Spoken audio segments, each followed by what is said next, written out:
Final hour overdrive continues, powered by FanDuel, bringing you everything from the opening line to the final score. Our best bets later in the hour on Leaf Stars tonight. Pierre LeBrun will join us at 6:30. Jesse Palmer coming up here in a few moments. Steph Curry and the Warriors, they rolled into town, and they left, and they lost. The Raptors were the win last night. And Chris Boucher's been great recently. He was on fire. Last week, the guy's been on fire. Yeah. Did that against the Knicks last week, and he's been really good. And immediately people are like, all right, do you trade him now? Can you get something for Chris? I'm not sure. Every time I watch the Raptors and it's a close game at the end, I think that's like the ideal way for it to finish. And then With a loss. And then they lose. Yeah. Right? Like it's like you're in the game, but then you lose, and then your draft position is potentially going to be better. But the NBA has changed that, so it's not. I don't think finishing last is that different from finishing like second last. Yeah, in terms of the odds and everything. Yeah. It seems like it's pretty solidified who the 5 bottom teams are going to be. Yeah. There's a chance Brooklyn. They keep getting rid of guys, and they're still like kind of hanging around. They have like 13 wins. I wouldn't say they're hanging around or competitive, but every game you look at, you're like, dude, why is it so close? Like the Raptors now, I think, are up to 9 wins. That's a 4-game buffer. They may not win 4 more games in the next 2 months. Yeah. The way things have been going prior to the win last night. But it's always kind of cool when Steph's in town, and the Warriors. It's interesting. You look at the West. The Lakers, the Suns, the Warriors, like either they're in the play-in or not even in the playoff. They're not picture. that good. None of them are that good. Yeah. And that's LeBron James and Kevin Durant and Steph Curry. Yeah. It's kind of hard to watch a little bit. It is tough to watch. Yeah. They're just not that good. Watching the end of the game with Curry like running around with like just he's trying. Yeah. And he's doing it. He's running off screens. It's like, just relax, Steph. It's not going for you, man. It's not going to happen for you tonight. But yeah, it's kind of wild. Like the 3 of them are all going to retire within the same kind of window, right? And that's been a big conversation in the NBA. Who takes over the torch? I think it will be Victor Wembanyama at some point, right? They won big last night against the Lakers. They blew the Lakers out last night. Wemby's going to get there. The question is, the market he plays in, his background, how comfortable is he with that? He's still so young. Like, it's not a complete baton passing. Like, I don't think we witnessed that last night, or we're going to witness that this year. I think there's going to be a bit of a weird kind of buffer where they're waiting for him to get there, but that's likely what's going to happen. Well, and for some reason, if they're not an American star, it doesn't seem to resonate as much. Like, Jokic is the best player in the league, and it's like, cool. Well, that's why... Like, he should be the face of the league. Yeah, you're right. And I guess he is, but he's not really. Well, but again, I don't think he really wants it. Yeah. Like a lot of, especially in the NBA, and this is where Jordan changed it, although you could argue Magic and Bird, but a lot of being the face of the NBA is the brand partnership that comes with that. Yeah. Who is Jokic affiliated with? I don't even know. I've never seen. Like, he was in some commercials, but not like anything. But for what? It was like Hotels.com. Yeah, exactly. The guy's he's out there. He's the face of a hotel chain too. But that's it. Like LeBron, I know is with Nike. I know Steph Curry is with Under Armour. I know Kevin Durant is with. What I'm saying is it adds to the amount of you see him, how much you see them. Like, there's no such thing as bad press. Where if your brand partnerships, who are they? Like who is Jonas with? Who is Luka with? Who is Shea with? I don't even know. I don't have the answers for all that. Because it's still LeBron with Nike. It's still KD with Nike. It's still... But all those Steph guys you Curry. just mentioned are not American. No, exactly. And I guess that's what I'm saying. Maybe These are major American companies.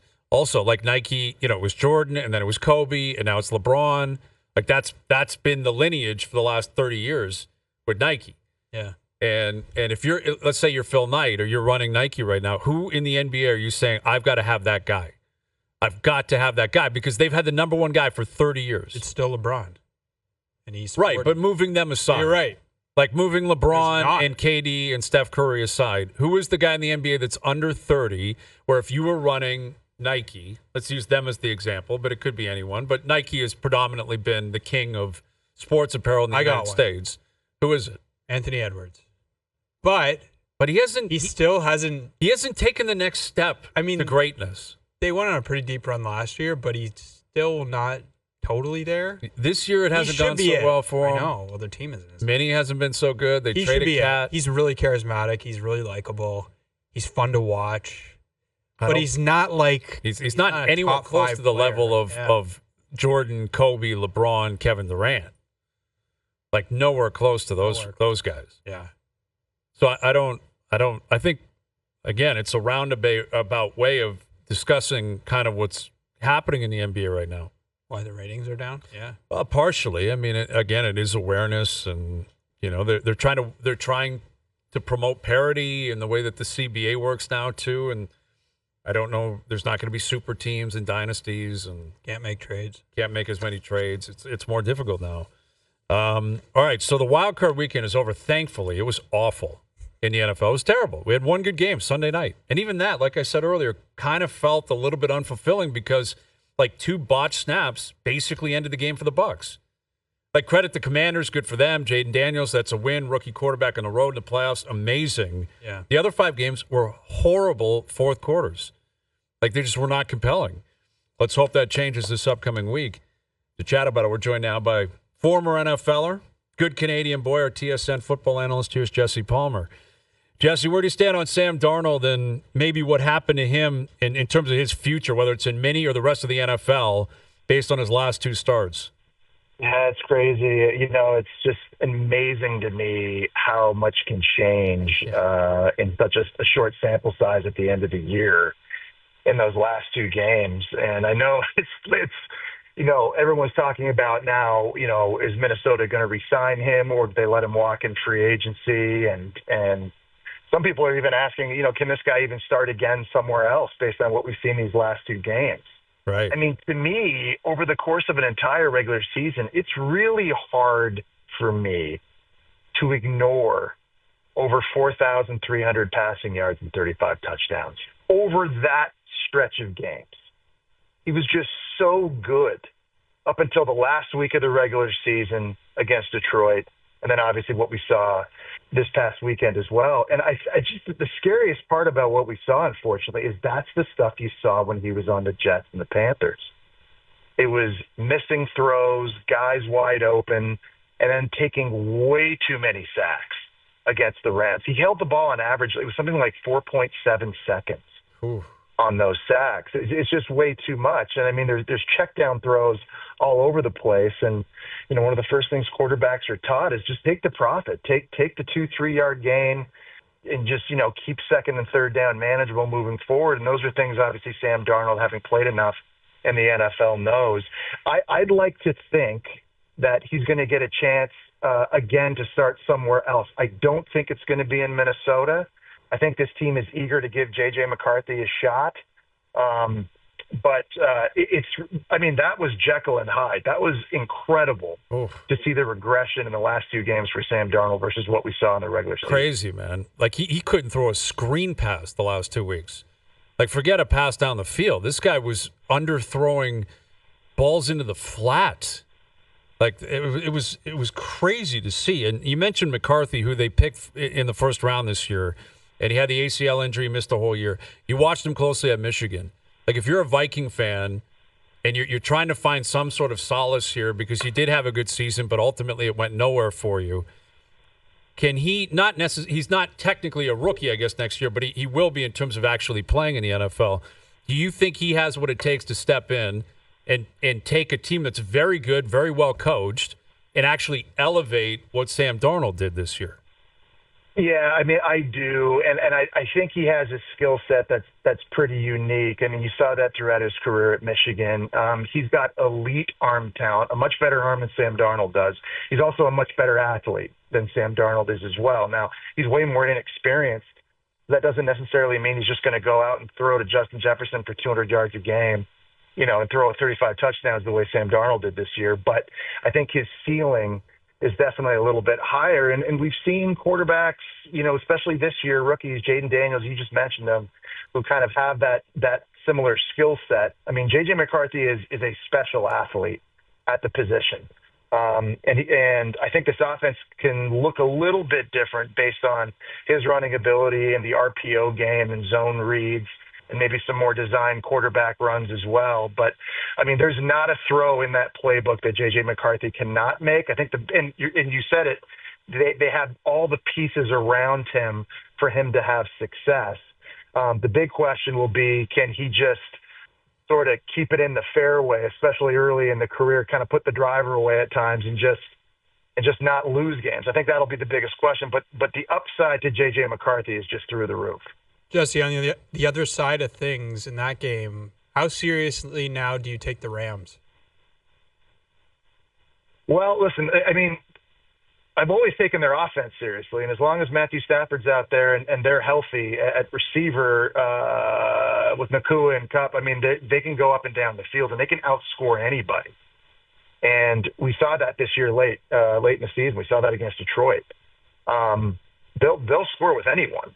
The biggest question was the defense. Now, we just talked about Sam Darnold taking 9 sacks in that game. I think he lost like 87 yards, which is like a postseason NFL record. But listen, I mean, if Neville Gallimore, another good Canadian boy from Ottawa, and those guys can step up and do what they were doing in that game, then yeah, I mean, I'm a believer in them, but I just haven't seen it enough during the regular season. I don't think it's consistent enough. I think that was sort of a one-game thing. And to me, for the Rams to win and get to the Super Bowl, they're just going to have to keep scoring at a crazy pace, and Matthew Stafford's just going to have to play lights out. But I in no way, shape, or form am a believer in the Rams defense at this point, even after that performance against the Vikings. And they're going to be the appetizer on Sunday for the game, Sunday night. That's going to be Bills, Ravens in Buffalo, and it sets up beautifully. Again, the wild card weekend wasn't very compelling. It wasn't very entertaining. I'm not sure the Saturday games are going to be great. We'll get to those momentarily, Jesse, but what's interesting is if you look at the spread, it opened Bills -1.5. It immediately got bet, and it flipped, where now the Ravens are favored. Can you reason with that? Do you see Baltimore as a favorite going into Buffalo on Sunday night? I do not. And I don't know if that's more people kind of going back and thinking about what happened earlier in the season when the Ravens absolutely hammered the Bills. But there were so many things that happened in that game that I think really sort of determined the course of what was going to happen in that game, especially from a play calling perspective. You got to remember, Baltimore, after 3 possessions, scored 21 points that first game around. And Buffalo had only scored 3. So all of a sudden, their balance on offense and their ability to run the ball was sort of taken away in that game. I think James Cook only had 8 carries in that game. And a big factor, obviously, now with the Bills' offense is their ability to run the ball and have balance. And you saw that against the Broncos, one of the better run defenses in the NFL, by the way. And Buffalo completely just mauled them and pushed them around. And they've tweaked things as well on offense. They're playing a lot more with that jumbo set where they bring in the 6 offensive linemen and a lot of those different sets. And they're just being physical, and they're just pushing people around.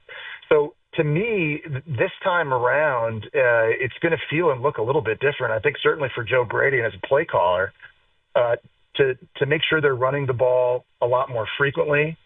You're in the postseason, which means quarterback runs always go up. Always. Doesn't matter who you are, what offense you are. You're going to see more QB runs, more Josh Allen. And it makes sense, especially when you're playing a team like Baltimore, because you want to keep Lamar Jackson on the bench, period. You just want to limit the amount of plays he'll have. The fact that they're playing at home, the fact that, we were talking about Josh Allen a few weeks back. This is the best Josh Allen we've ever seen.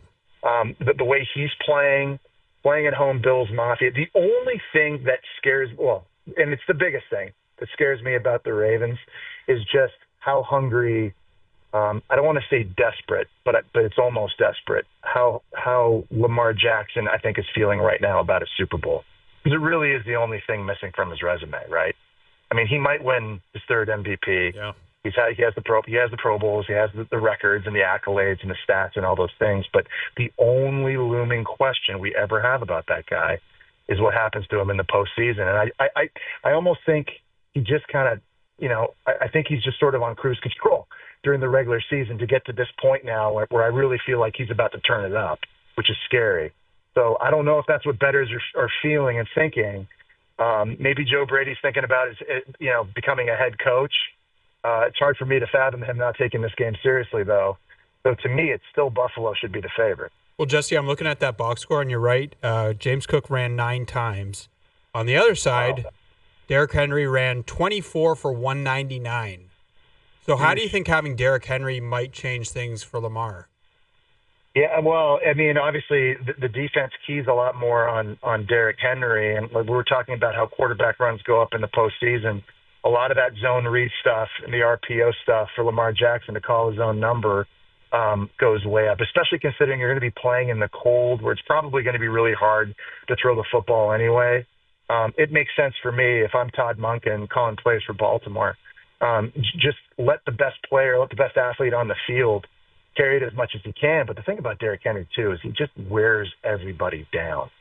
I mean, defenses do not want to tackle that guy for 60 minutes over a game, and you see it almost each and every week. Those 2- and 3-yard runs in the first quarter, those turn into like 30-yard jaunts by the third and fourth quarter. People just don't want it anymore.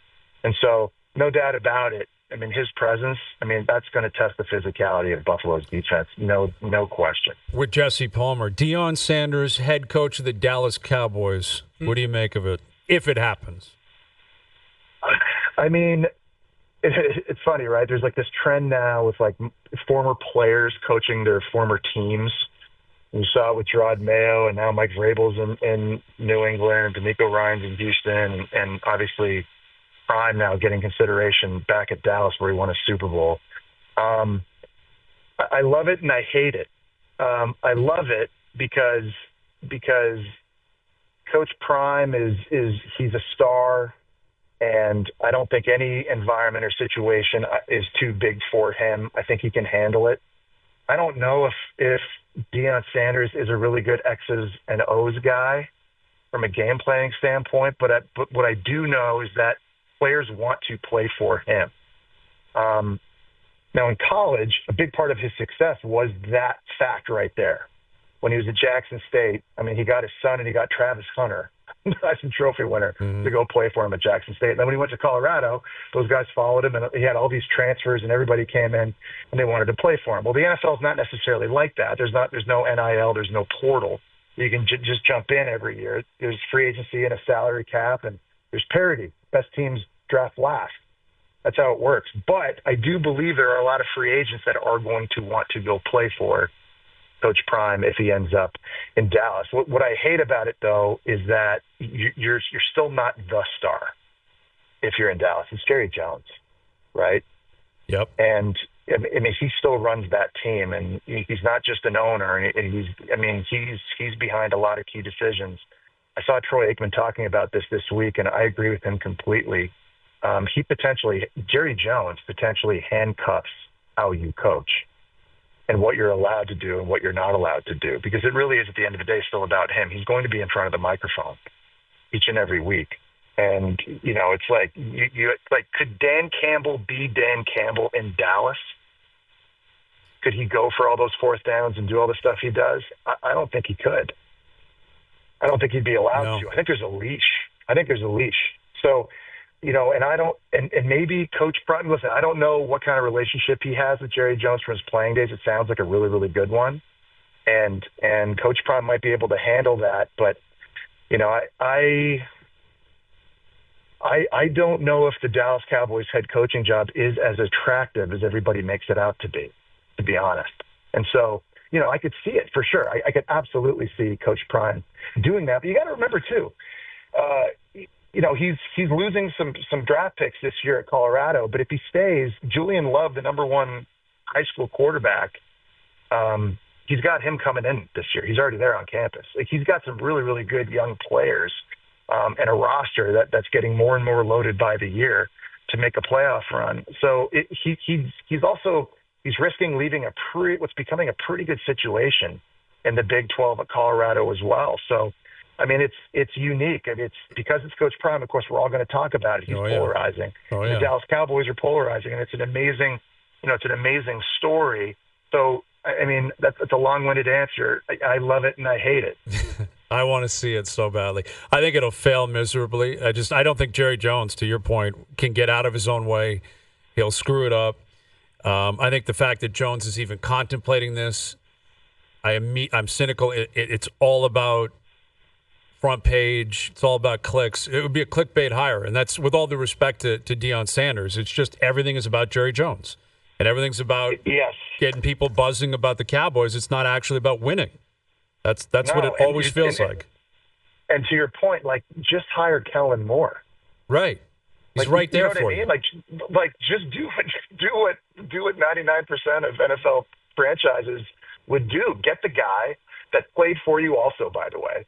And it was also Dak Prescott's quarterback coach, and he was the coordinator and the play caller and was successful on offense this year calling plays in Philadelphia. Bring that guy in. But to your point, that's not the sexy hire, and the storyline is Deion Sanders. So, man, it's a soap opera every year. It always is, man. It always is. Enjoy the divisional round, Jesse. We'll do it again soon. Thank you for this. You got it, brother. Appreciate you guys. You got it. There he is, Jesse Palmer. Actually, should have got a take on the national title game from him. Ohio State, Notre Dame. That's going to be big. Can I just ask you, though, so it's been reported that they talked, right? Deion and the Cowboys, yeah. What would that conversation be? Hey, Deion. It would be amazing to hear the two of them. About? I don't know, because like Deion Sanders, he's got the biggest personality in the world. And Jerry's a big personality. They both have a lot of confidence, bordering on arrogance. Yeah. Right? Both of them believe that they know what they're doing. I just don't see those worlds colliding well. I don't, because Jerry Jones will not stop. He won't get out of his own way. And I think Deion Sanders would probably, if he took the job, would step in there and run it as if he thinks he'd have autonomy, right? Like you hear that all the time from different executives and coaches. No, I have autonomy. It's like, well, we'll see about that. Yeah. Like if there's someone above you on the food chain, that autonomy gets limited at some point. Mm-hmm. And like I could see any possible outcome outside of actually being successful and winning applying. And it really isn't even about Deion Sanders. It's all because Jerry Jones will always step in the way. Like I could see Deion taking that job and like quitting. No. 10 games in saying, I'm not doing this because I only took it because you said you'd stop and you just called me and told me we got to do something. I'm out of here. I could see that. But is he going to be a good NFL head coach? He's never coached in the NFL. That's the thing. We don't have the answer. It's not recruiting College anymore. is not the NFL. Completely different. College is about recruitment. What do you think the odds are that Jerry Jones calls up Bill Belichick and says, what do you think about coming now? I think 0 because Belichick would not even entertain it. You don't think so? I don't think he would to Dallas. Do you remember what he did to the New York Jets? Didn't he write it on like a napkin on the day he was supposed to be introduced that he resigns as coach of the Jets?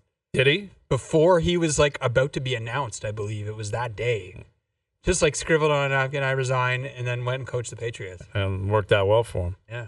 But what I'm saying is like Belichick would, and I would think the same thing with Deion. Like I think a number of teams in the NFL are very compelled by the idea of Deion Sanders as a coach and could it work?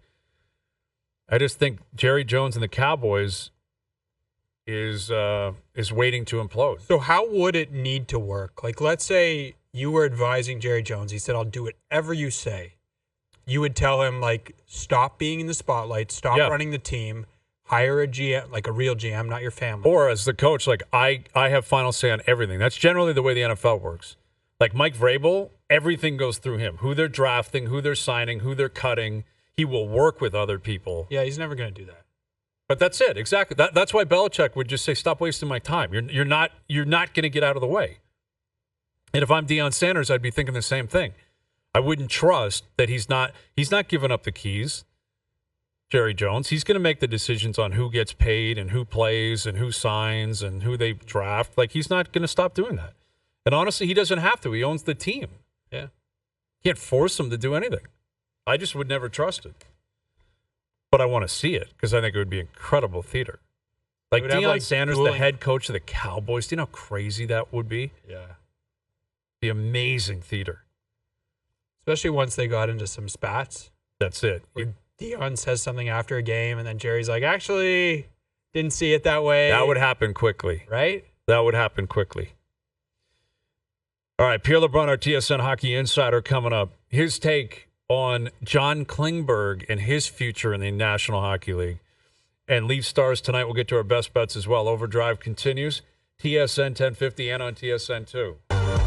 Best bets brought to you by FanDuel later in the hour on Leaf Stars tonight. Jake Ottinger versus Joseph Woll in net.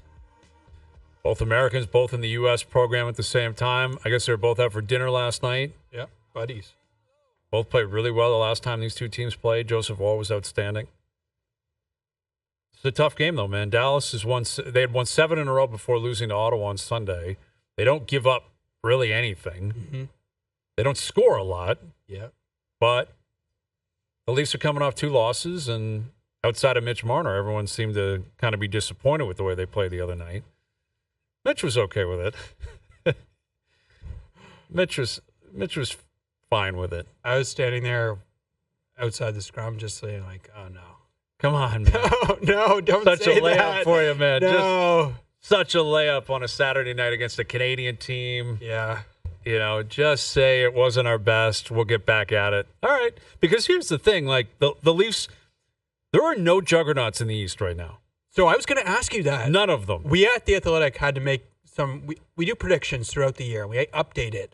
And I was going through the East. I'm like, I don't know who to pick. And I ended up just going with Florida just because, like, I've seen them do it back-to-back finals, one last year. But, like, you're right. I don't know who the favorite is. And I think that's deserved. I do think that makes sense because they've been there and they've done that. But, like, if Washington lost in the first round, would anyone be surprised? If any of these teams Jersey? lost in the first round. No. I mean, Carolina, they usually find a way to win a round or two, but eventually they run out of steam and they don't ever get to a cup final or win one. Yeah.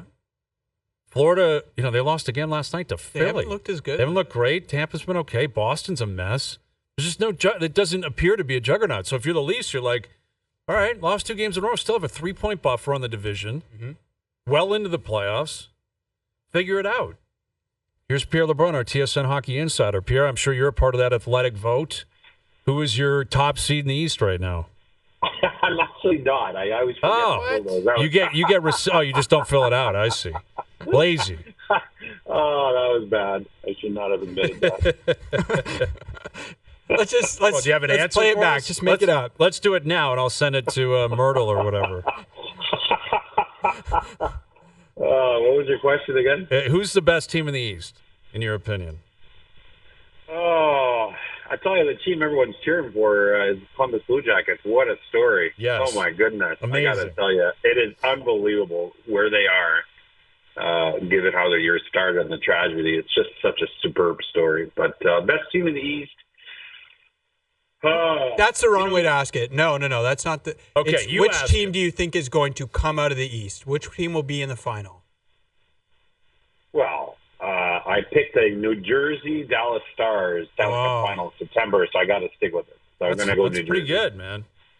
Jersey's going to be in the hunt. That'd be a tough rating series. Yeah, Jersey, Dallas.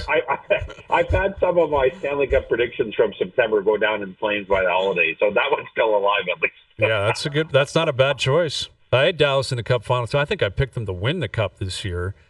I don't remember. I might have picked the Rangers in the East. That's tough. That one's not going to happen. You weren't alone. A lot of people did. It's interesting, too, about the Devils, who that's the next game for the Leafs, not the one tonight, but Sheldon Keefe's return. They're, I know from talking to people around the league, the Devils are looking at similar players as the Leafs are ahead of the trade deadline.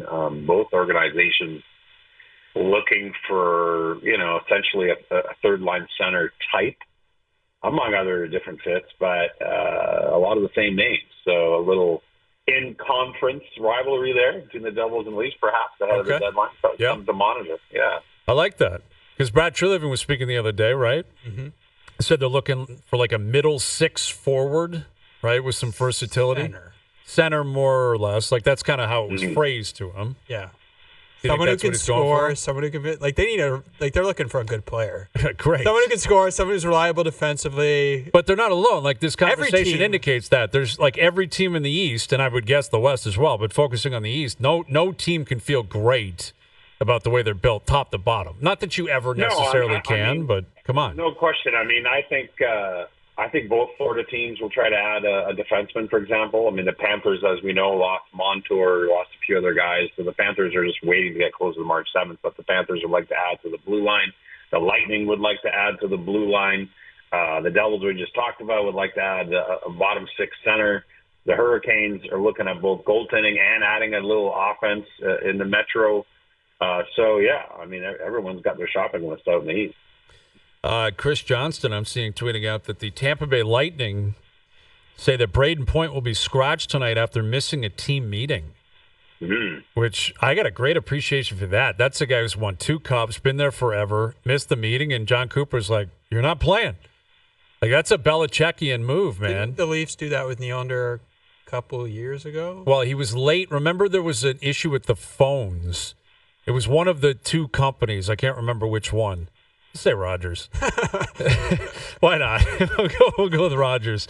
There was some sort of an issue, and Willie got he was late for the team meeting. I think it was a power play meeting, but I don't know if they scratched him for the game. I thought they did. I thought it was one of those, like, you're going to miss a shift or 2 that really goes nowhere. But anyway, I mean, it's interesting that Brayden Point not playing tonight. The Lightning just announced it on their own Twitter feed, too. There you go.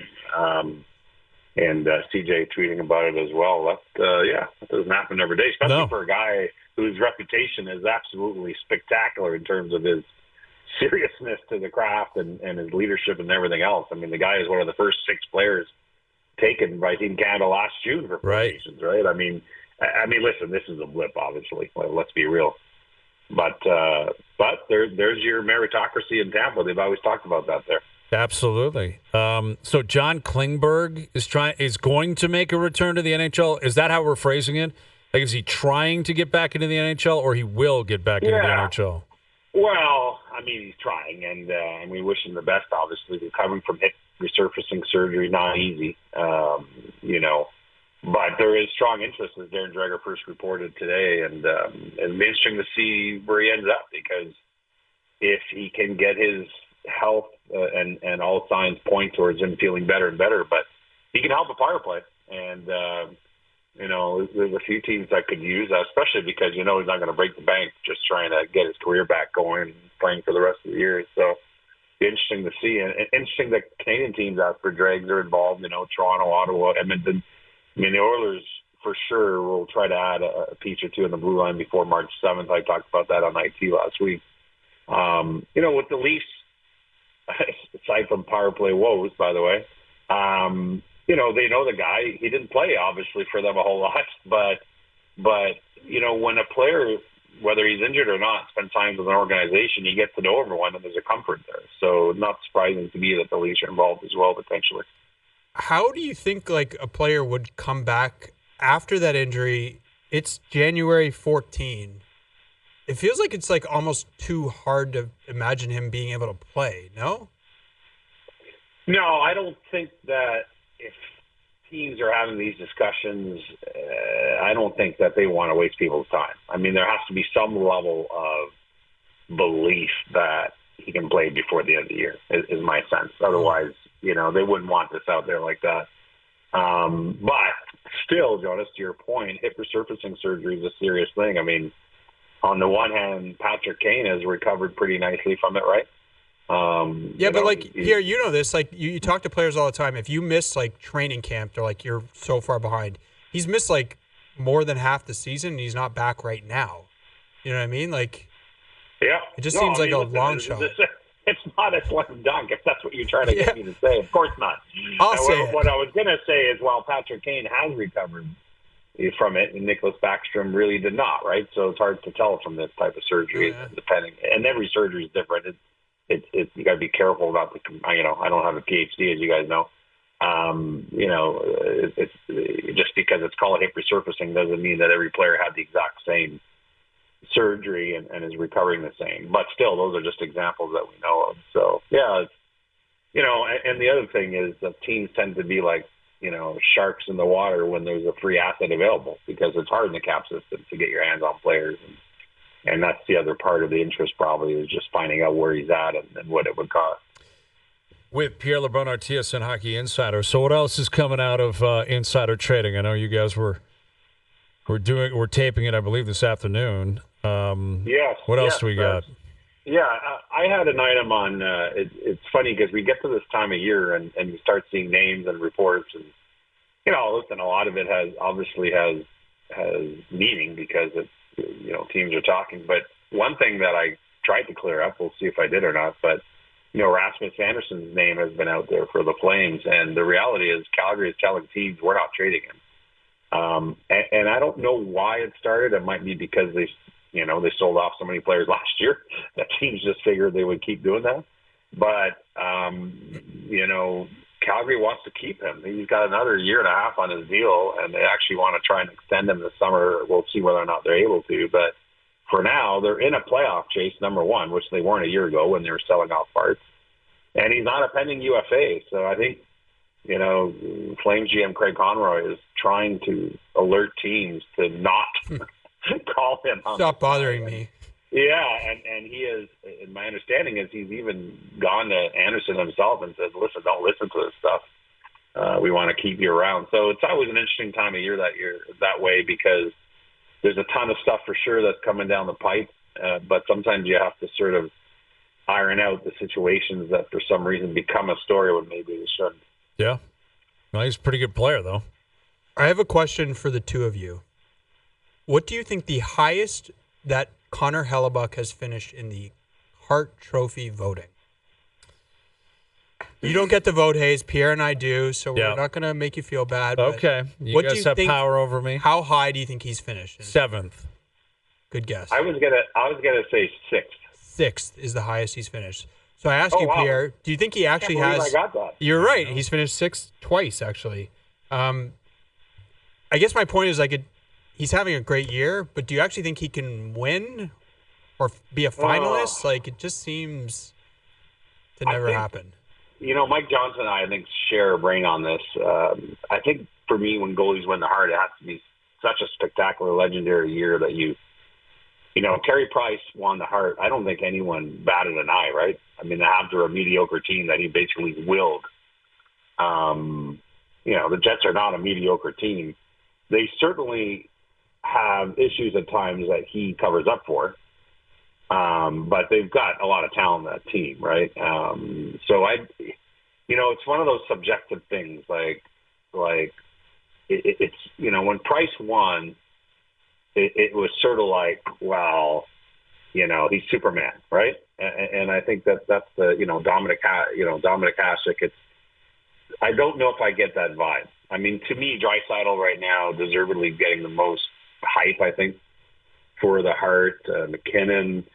Those are all. I mean, Kaprizov, I don't think is getting enough attention for what he's done in Minnesota. But to me, right now, I'd be giving it to Draisaitl. Yeah, I think for me, I would agree with that. I think Draisaitl is at 1. I will say this: Hellebuyck is leading in wins, goals against, save percentage, shutouts, starts. Well, and you should add, what else is he supposed to do? I think the NHL average. Sure.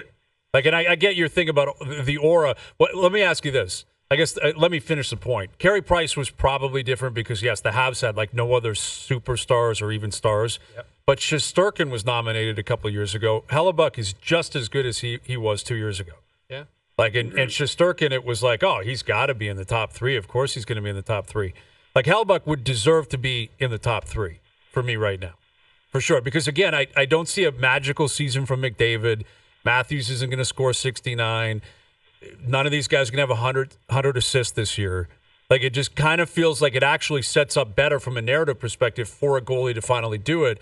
If Draisaitl finishes with 127 points and 56 goals, great year, phenomenal season, but not all world. Not, wow, I can't believe it, I'll never forget it. Well, that's what I mean. And Price is the last goalie to win it in 14-15. By the way, the two other nominees that year were Alex Ovechkin and John Tavares. Ooh, wow. Were the two Hart Trophy nominees. And the last goalie to win before Price was another Hab. It was Jose Theodore in 2002, just edging out Jerome McGinley in a very controversial vote. It's rare. I mean, you just don't see goalies winning this award.